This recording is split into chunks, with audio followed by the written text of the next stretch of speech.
How Not to Start Third Grade, written by Kathy Hapka and Ellen Teitelbaum, illustrated by Debbie Palin.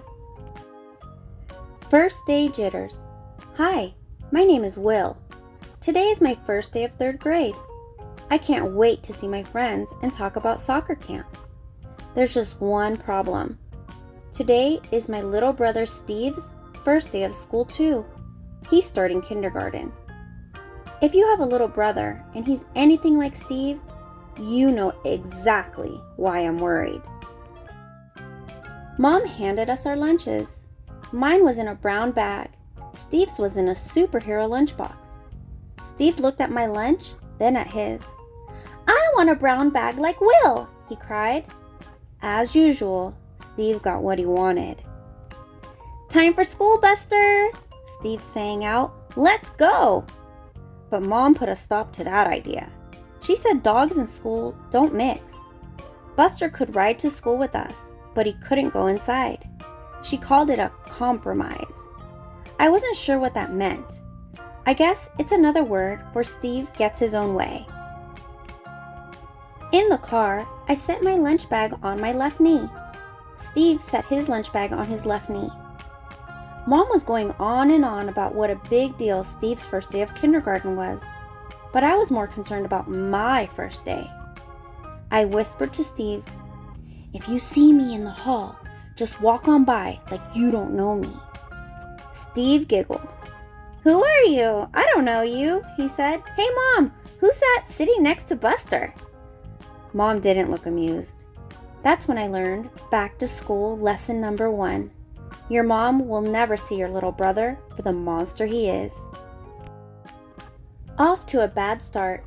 When we got to school, Buster rushed toward the door, but Mom called him back and shut him inside the car. Buster howled. "I don't know why you're so upset," I told Buster. "You aren't the one who has to go to school with your little brother." Mom took Steve's hand. "I'm not a baby," Steve complained. "I want to walk into school with Will." By then, I was almost to the door. I pretended I didn't hear him. "Will," Mom called loudly, "please walk your brother to his classroom." We walked inside. I tried to act cool and pretend Steve wasn't there. It wasn't easy. "Wow, this is great!" Steve shouted. "Hey, there are real lockers and everything!" He ran over and banged on the closest locker. After that, things only got worse. Steve raced through the halls. He jumped up and down. He yelped like Buster does when you accidentally step on his tail. People were staring at Steve like he had 2 heads and 3 arms. I had to do something. I grabbed him. "I forgot to warn you," I whispered. "Principal Smiley is an alien robot. If you make too much noise, her wiring shorts out. It's horrible." Steve gasped. "Really?" Just then, I spotted some of my friends walking toward us. "Really," I said, "you'd better get to your classroom right now, or Principal Smiley might find you." Nothing scares Steve, or so I thought. I mean, how was I supposed to know he was terrified of robots? "I won't let her catch me!" he shrieked. He whirled around and raced down the hall in a panic. He was heading straight toward my friends. Uh-oh, what had I done? Steve and half of my friends ended up on the floor. One of them helped him up. It was Chelsea. Oh no! She's only the best soccer player in the 3rd grade. I wanted to crawl into a locker and hide. Chelsea smiled at me. "Hey, Will," she said. "Isn't this your little brother?" Back to school lesson number 2. Never let anyone see you in the hall with your little brother. If you do, you'll be sorry. Just then, Mrs. Kerfuffle, the kindergarten teacher, walked over to my brother. "You must be Steve," she said. "Are you ready to start kindergarten?" Steve looked worried. "Can Will come too?" he asked. Mrs. Kerfuffle smiled. "I'm afraid not," she said, "but I have some pet mice who really want to meet you." "Mice? Cool!" That made Steve forget all about me and alien robots. He skipped off to class without a backward glance. Whew, maybe now my school day could go back to normal. From bad to worse. By late morning, I had almost forgotten about Steve. I stared out the window as Mr. Duffy droned on and on about fractions. Outside, the playground was sunny and peaceful and quiet. Then, suddenly, all that changed. And I bet you know why.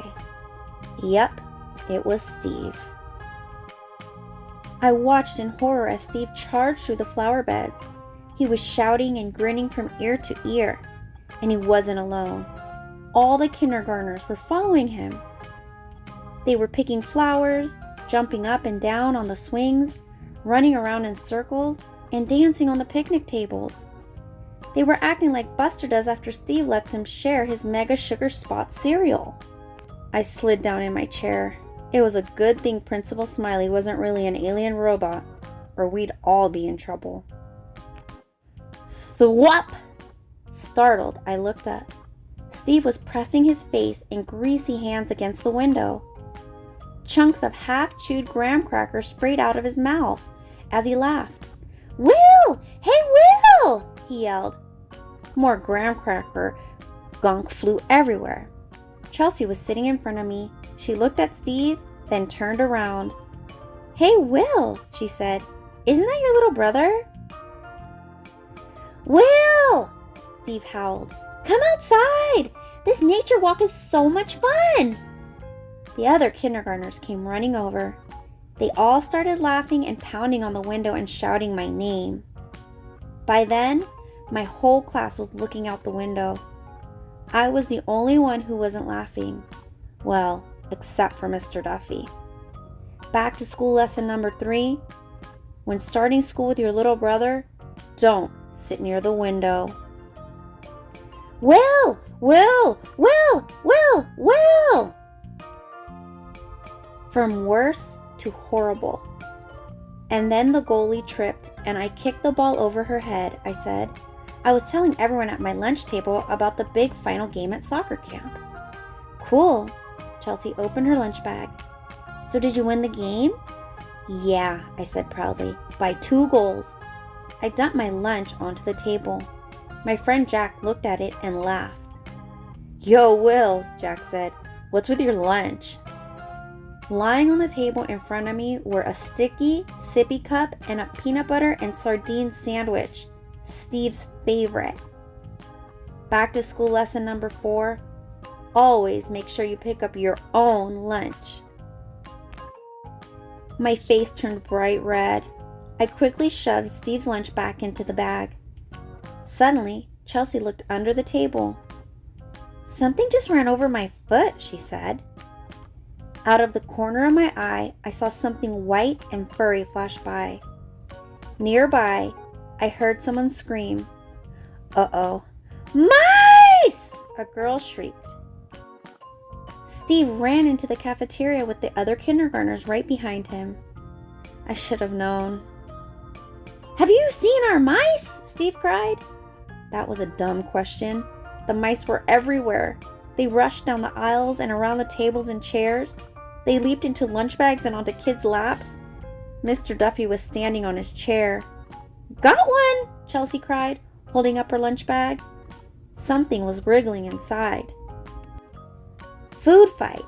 I didn't think things could get any worse. Then I heard a familiar bark. I couldn't believe my eyes. Buster charged into the cafeteria, flinging slobber left and right. Huh? I said. What's he doing here? Buster isn't a very graceful dog. He ran around, chasing mice and crashing into things. Once in a while he stopped to play with a kindergartner or steal someone's food. It dawned on me that Buster and Steve are a lot alike. Hey, that dog's eating my pizza, a girl cried from somewhere behind me. You know what that means, someone else shouted. Food fight! I ducked as a tater tot whizzed past my head.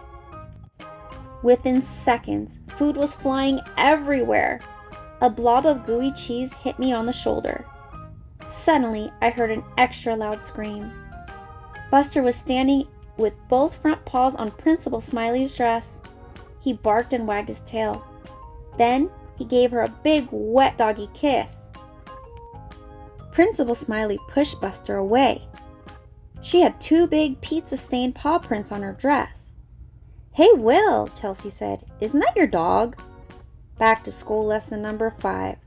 Mom was right. Dogs and school don't mix. A first day to remember. It had to be a record. It was only the first day of school, and there I was outside the principal's office with Steve and Buster. Buster was licking dried pizza off Steve's elbow. Principal Smiley hung up the phone and came out. "Your mom is coming to pick up Buster," she said. "She told me he got loose when she was running errands." "He came to see me," Steve said proudly. "I guess he missed me a lot." While we were waiting, the lunch period ended. The cafeteria doors opened and kids came streaming out. Soon we were surrounded. Everyone was talking at once, and they were all talking about Steve. "Lunch will never be the same again," someone said. "Steve really knows how to have fun," someone else added. I was amazed. Steve was a celebrity. Chelsea pushed her way through the crowd. "Hey, Will," she said. "Your little brother is cool." Soon the bell rang and the other kids went back to class. I sat there and wondered if Chelsea was right. Could my twerpy little brother actually be cool? "School is fun," Steve said. "Your friends are nice, Will." "Thanks," I said. "They think you're nice too, I guess. I'm not sure what the teachers think, though." I laughed as I remembered Mr. Duffy standing in his chair and Principal Smiley's face when Buster slurped her. "At least you keep things interesting," I told Steve. Just then, Mom walked in. Buster started barking. "Hush, Buster!" Steve cried. "Principal Smiley's an alien robot. If you're too noisy, she'll explode." Back to school lesson number 6. Never think that starting school with your little brother could be anything but a total and complete disaster.